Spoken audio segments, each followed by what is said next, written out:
Pagi anak-anak kelas 5 yang hebat. Bagaimana kabar kalian hari ini? Tentunya luar biasa ya. Nah, masih semangat kan? Pagi hari ini kita akan belajar mata pelajaran IPA ya, dengan materi konduktor dan isolator. Nah, apa itu konduktor dan apa itu isolator ya? Untuk memahami lebih jauh ya, kalian harus tonton video Miss sampai selesai. Pernahkah kalian membantu ibu menyetrika?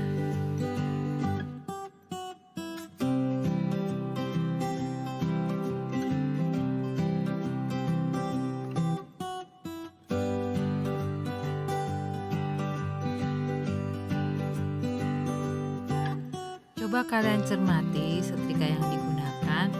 Semua jenis setrika terbuat dari bahan logam. Nah, sekarang perhatikan gagang setrikanya ya. Bagian gagang setrika terbuat dari bahan plastik.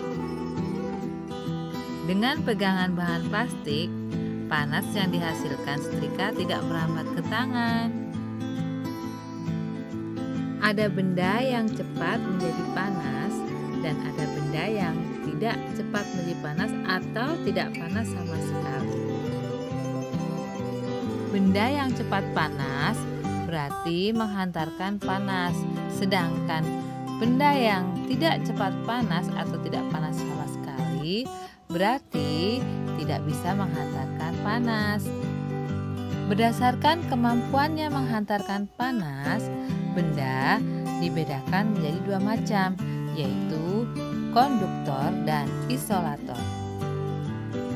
Jadi yang dimaksud konduktor adalah benda yang dapat menghantarkan panas dengan baik. Benda konduktor umumnya terbuat dari bahan logam, misalnya besi, baja, tembaga, aluminium, kuningan, dan seng.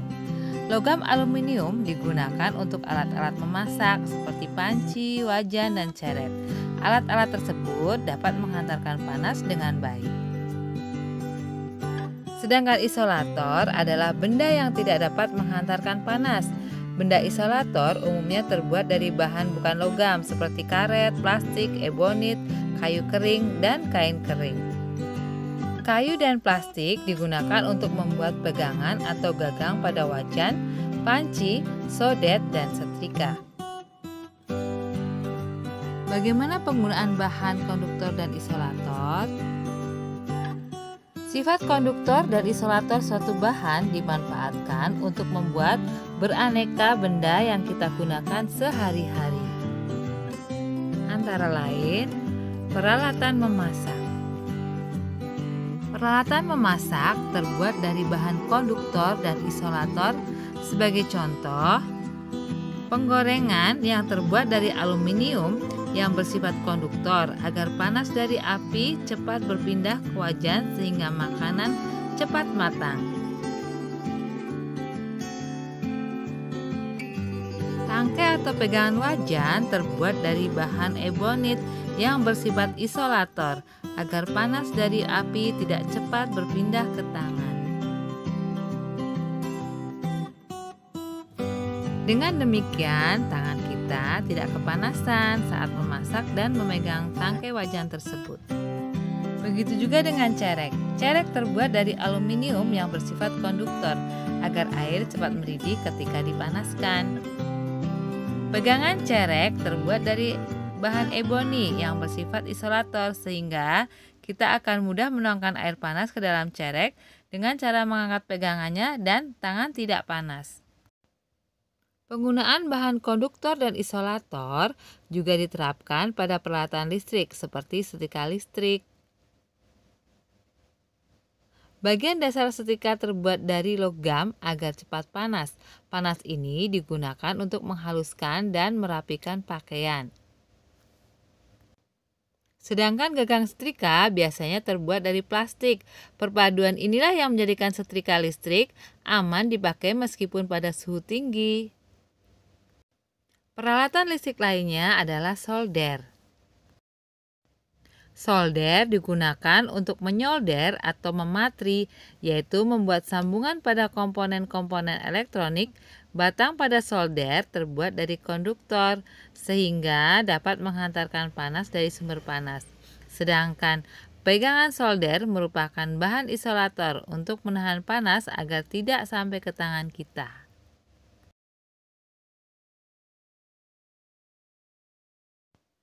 Penggunaan sifat konduktor dan isolator yang lain adalah termos air. Termos berguna untuk menyimpan air panas. Air panas tersebut akan tetap panas meskipun disimpan selama beberapa waktu. Fungsi termos seperti sebuah bendungan. Termos membendung dan menahan aliran panas. Panas di dalam termos tidak dapat mengalir keluar. Panas dari luar pun tidak dapat masuk ke dalam termos. Dengan demikian, termos dapat berfungsi sebagai isolator panas. Mengapa bisa demikian? Dinding termos terbuat dari 2 lapisan kaca. Di antara kedua lapisan terdapat ruang hampa udara. Ruang hampa udara inilah yang dapat mencegah hilangnya panas. Bagian dalam dinding termos dilapisi cermin perak. Cermin perak ini berfungsi untuk memantulkan panas di dalam termos. Cara ini dapat mengurangi adanya perpindahan panas. Penggunaan bahan konduktor dan isolator yang keempat adalah baju dan selimut. Baju hangat merupakan isolator panas. Baju hangat dapat mencegah panas tubuh mengalir keluar. Dengan begitu, tubuh menjadi hangat dan tidak kedinginan.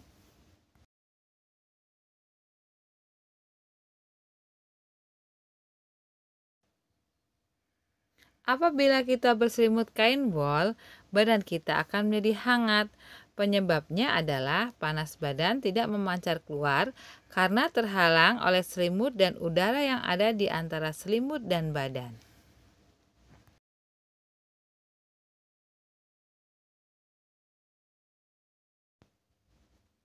Penggunaan bahan isolator juga terdapat pada payung. Payung terbuat dari bahan yang bersifat isolator, kayu atau plastik, sehingga gagang payung tidak dapat menghantarkan panas dari sinar matahari. Isolator lain juga bisa kita gunakan dalam kehidupan sehari-hari, yaitu kain yang digunakan untuk mengangkat panci atau wajan dari kompor sehingga tangan kita tidak kepanasan. Nah, itu tadi pembelajaran kita tentang konduktor dan isolator. Jadi kalian sudah paham ya, benda-benda apa saja yang termasuk konduktor dan yang termasuk isolator. Tugas kalian hari ini adalah ya mencari 10 benda yang termasuk konduktor atau isolator ya. Contohnya seperti ini. Misalnya kayak tadi yang saya contohkan di video kan ada penggorengan ya.